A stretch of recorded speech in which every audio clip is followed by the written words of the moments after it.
اسلامی قدروں کے پروگرام روشنی میں آج ایک ایمان افروز واقعہ آپ کے لیے پیش کر رہے ہیں۔ سعید جدہ ایئرپورٹ پر بیٹھا ہوا اپنی فلائٹ کا انتظار کر رہا تھا، جبکہ اس کے ساتھ ہی اس کا ہم وطن دوسرا حاجی بھی بیٹھا ہوا تھا، جس کے چہرے سے آسودگی کی تراوت چھلک رہی تھی۔ دونوں حج کے مناسک ادا کرنے کے بعد وطن واپس جانے والے حاجیوں میں شامل تھے۔ اچانک سعید کے ساتھ بیٹھے ہوئے حاجی نے ایک لمبی سی سانس لی اور اپنا تعارف کرایا۔ میں بزنس مین ہوں اور الحمدللہ یہ میرا 10واں حج ہے۔ اللہ پاک کا میرے اوپر بڑا فضل ہے اور میں سمجھتا ہوں کہ ہر حج کے بعد مجھے رب کے زیادہ قریب ہونے کا موقع ملا ہے۔ اس کے بعد اس نے استفسارن نظروں سے سعید کی طرف دیکھا، گویا جواباً اس کے تعارف کا منتظر ہو۔ سعید مسکرا دیا اور بولا، بھائی میرے حج کا قصہ کچھ زیادہ ہی طویل اور گنجلک ہے، کیونکہ یہاں ہم انتظار کر رہے ہیں اور انتظار کے سوا کوئی چارہ نہیں، تو میں آپ کو اپنا قصہ بھی سنا دیتا ہوں۔ سعید خیالوں میں کھو گیا، گویا فیصلہ نہ کر پا رہا ہو کہ اپنی کہانی کو کہاں سے شروع کرے۔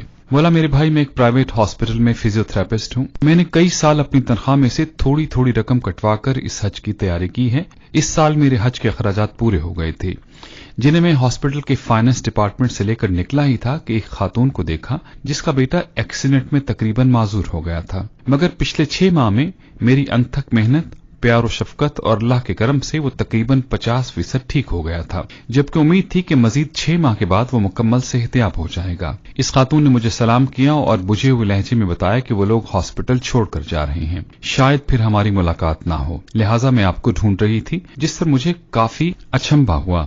مجھے لگا جیسے وہ میرے علاج سے مطمئن نہ ہو۔ کیا آپ میرے طریقہ علاج سے مطمئن نہیں ہیں؟ میں نے اس خاتون سے سوال کر ہی دیا۔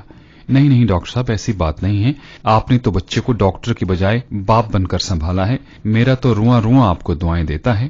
آپ نے میرے بچے میں نہ صرف جینے کی جوت جگا دی، بلکہ اپنی ڈیوٹی سے ہٹ کر اس کو وزٹ بھی کیا اور تحفے تحائف بھی دیتے رہے، جس کے لیے ہم میاں بیوی آپ کے بہت شکر گزار ہیں۔ تو پھر آپ ہاسپٹل چھوڑ کر کیوں جا رہی ہیں؟ میں نے حیرانی سے پوچھا، مگر وہ میری بات کا جواب دیے بغیر مریض کے کمرے کی طرف چل دی۔ میں سیدھا ایڈمن آفس کی طرف گیا اور بچے کا کمرہ نمبر بتا کر پوچھا کہ یہ لوگ ہاسپٹل کیوں چھوڑ رہے ہیں۔ وہ چھوڑ نہیں رہے، بلکہ ان کو کمرہ خالی کرنے کا نوٹس دیا گیا ہے۔ لڑکے کا والد جاب سے فارغ کر دیا گیا ہے، جس کی وجہ سے وہ لوگ ہاسپٹل کے چارجز دینے کے قابل نہیں، لہٰذا ان کو کمرہ خالی کرنے کے لیے کہہ دیا گیا ہے۔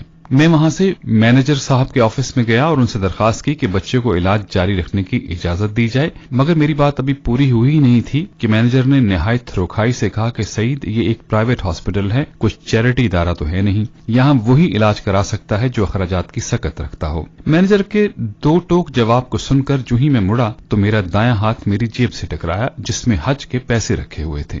دفتر سے نکل کر میں نے آسمان کی طرف دیکھا اور کہا، اے اللہ، تو اچھی طرح جانتا ہے کہ مجھے تیرے گھر آنے کا کس قدر شوق ہے، اور اب جبکہ میرا خواب ایک حقیقت بننے والا ہے تو اس بچے کی زندگی کا سوال کھڑا ہو گیا ہے۔ اے اللہ، میں مجبور ہوں، مگر تو بے نیاز ہے، میں حج پر نہ آ سکا تب بھی مجھے اپنے فضل سے محروم مت کرنا۔ میں وہاں سے سیدھا اکاؤنٹس آفس میں آیا اور اس بچے کے اگلے 6 ماہ کے اخراجات جمع کرا کے اس کے ڈسچارج آرڈرز کو کینسل کرا دیا۔ الحمدللہ میرا دل سکون سے بھر گیا تھا، مگر حج پر نہ جانے کی کسک اپنی جگہ تھی۔ تو پھر آپ نے جب اپنے حج کے اخراجات اس عورت کے بچے کو علاج کے لیے دے دیے تو آپ حج پر کیسے آ گئے؟ عبدالباری نے بے چینی سے سوال کیا۔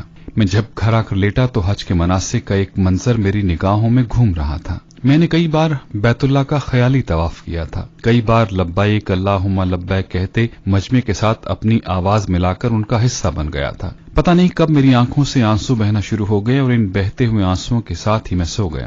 میں نے دیکھا کہ میں بیت اللہ کا طواف کر رہا ہوں اور لوگ مجھے میرا نام لے کر حج کی قبولیت کی بشارتیں دے رہے ہیں۔ اے سعید، اللہ نے تیرا حج قبول کر لیا، تو نے زمین سے پہلے آسمان پر حج کیا ہے، ہمارے حج کی قبولیت کے لیے بھی دعا کرنا۔ اسی کیفیت میں فون کی گھنٹی بجی جس نے مجھے جگا دیا۔ فون پر ہاسپٹل کا مینیجر تھا جو کہہ رہا تھا کہ اسپتال کا مالک حج پر جا رہا ہے، وہ اپنے خاص معالج کے بغیر کبھی نہیں جاتا، مگر اس دفعہ اس کے معالج کی بیوی شدید بیمار ہو گئی ہے، لہٰذا آپ کو ان کے ساتھ بھیجنے کا فیصلہ کیا گیا ہے، آپ اپنے ضروری کاغذات ہاسپٹل کے ایڈمن آفس میں پہنچا دیں۔ میں نے سب سے پہلے تو شکرانے کے نوافل ادا کیے، پھر کاغذات آفس والوں کے حوالے کیے۔ یوں اللہ پاک نے مجھے اپنے گھر بلانے کا انتظام کر دیا۔ حج کے بعد ہسپتال کے مالک نے مجھے میری خدمات کا معاوضہ دینا چاہا تو میرے آنسو نکل پڑے۔